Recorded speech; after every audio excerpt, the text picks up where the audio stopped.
Good day, everyone. Our report is all about gender issues and society. So, this topic explains how men and women have different experiences in history, work, and rights, and how society has slowly changed to support gender equality. So, the first wave of feminism began in 1848 and focused on important rights like voting, owning properties, and marital freedom. The second wave of feminism started in the 1960s and focused more on social and cultural inequalities. So during this time, important reforms including reproductive rights, the right against marital rape, and of course, the Equal Pay Act of 1963. So the third wave focused on individualism and diversity. It said women are not all the same, different races, cultures, and background matters. The fourth wave started around 2012. It focuses on gendered norms and digital advocacy like social media to call out sexism. Let's begin with the four basic principles. So, the first one is increase equality. Push society towards gender equality through talking, education, and changing laws. So, the second one is expand choice. So, give all people the freedom to choose their careers, talents, and interests without limit. Third one will be the eliminate stratification. So, remove laws and norms that block women from education and job opportunities. And the last one is promote freedom. So, end sexual violence and protect personal physical safety for everyone. What is political participations? So when we say political participation means taking part of the activities that help shape the government or communities such as pag-vote, pag-join sa campaign, or becoming a leader. So in political participations, engagement is shaped by broader patterns of society and traditions. So means the way ang tao mo participate in political is the influence nasa by their cultures, traditions, and society. In some places, ang mga babae is ina-encourage nila nga mulid, while in some places kay sa ilang tradition kay limit lang ginailang pag-participate.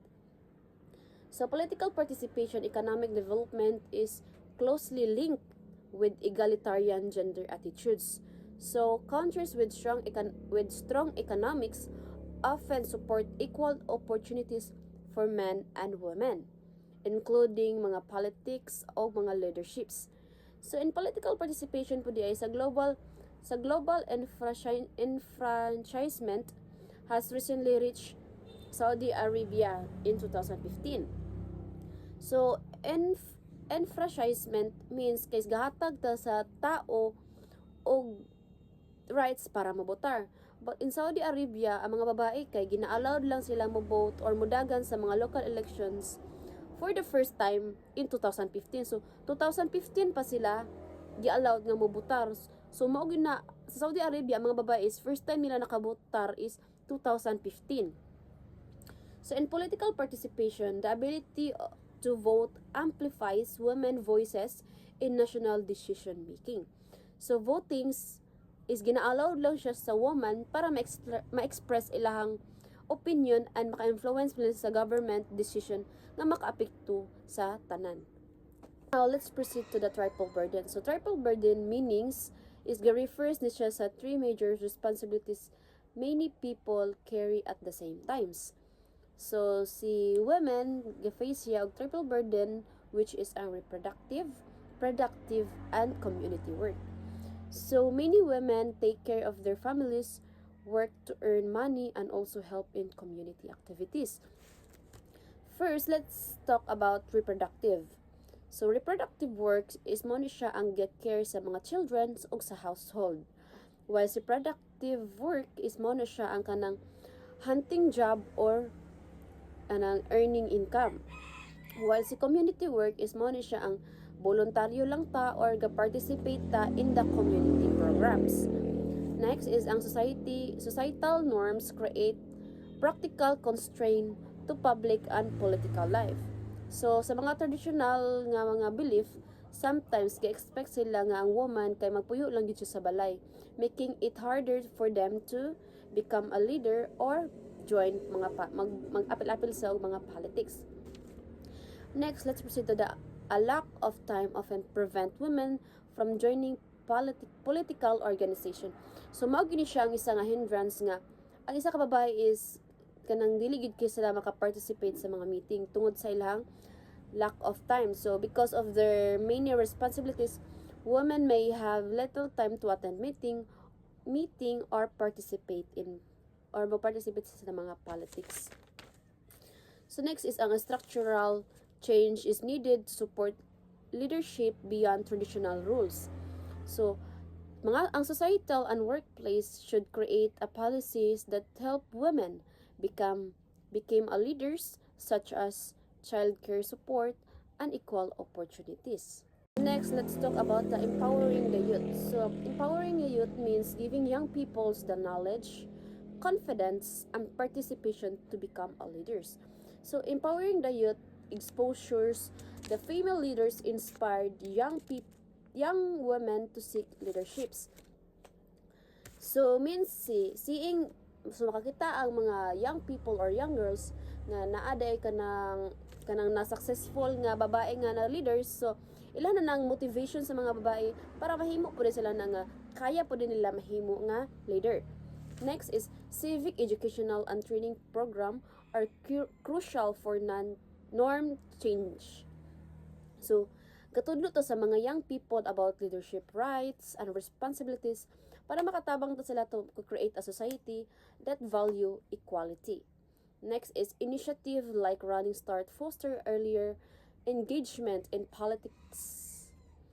So program like kanang Running Start encourage young people to learn about politics and leadership at an early age. Next is combining role models with advocacy create more inclusive systems. So when young people have inspiring leaders and supports campaign for equality, society became one fair and more welcoming to everyone. So now let's talk about the gender and globalization. It is connected because globalization affects the opportunities, rules, and rights of both men and women. The first point says that globalization impacts gender relations in complex ways. So this means globalization can create more opportunities for women, such as better education and jobs, but it can also create challenges like unequal treatment. So sa tuwag nga panahon ron or sa karon nga time is daghan na gyud mga babae nga nagtatrabaho sa mga international companies, but in some place they still receive lower pay than men even though nga parehara sila og trabaho. And the second point says power structures are often organized around patriarchal assumptions. So a patriarchal society is one where men usually have more power and authority than women. So in some families or workplace, people still believe nga ang leadership position is para lang gyud siya sa mga lalaki or sa lalaki.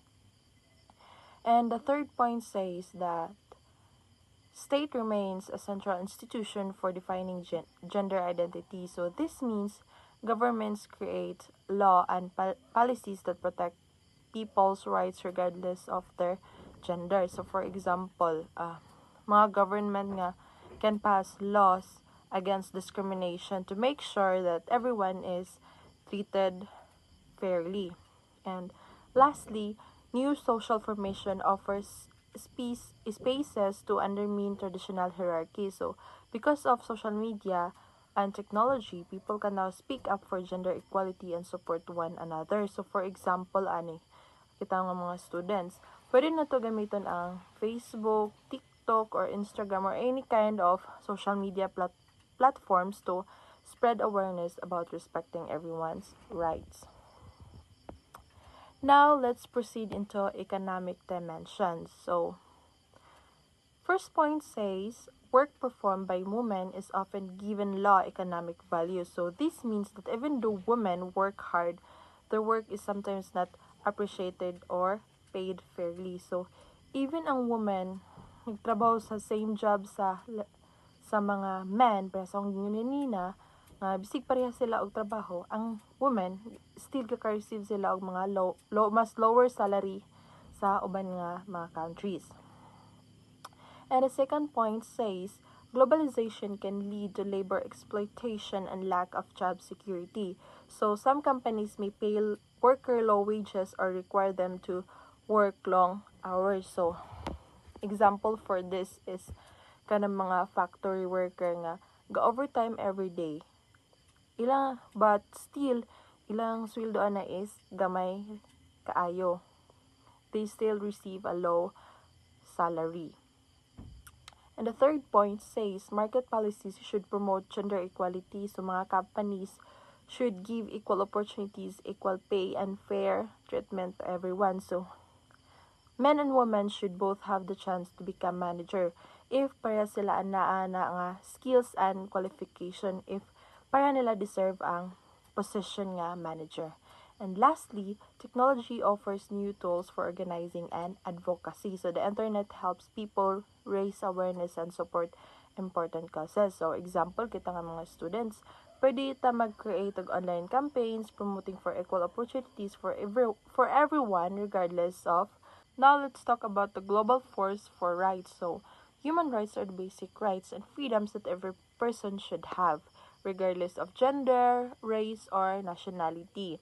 So globalization helps different countries, work together to protect these rights. So the first point is legal equality across borders. So many countries create laws that protect people from discrimination. So daghan na kay nga country karon nga gabuhat og law nga makaprotect sa mga women from workplace discrimination.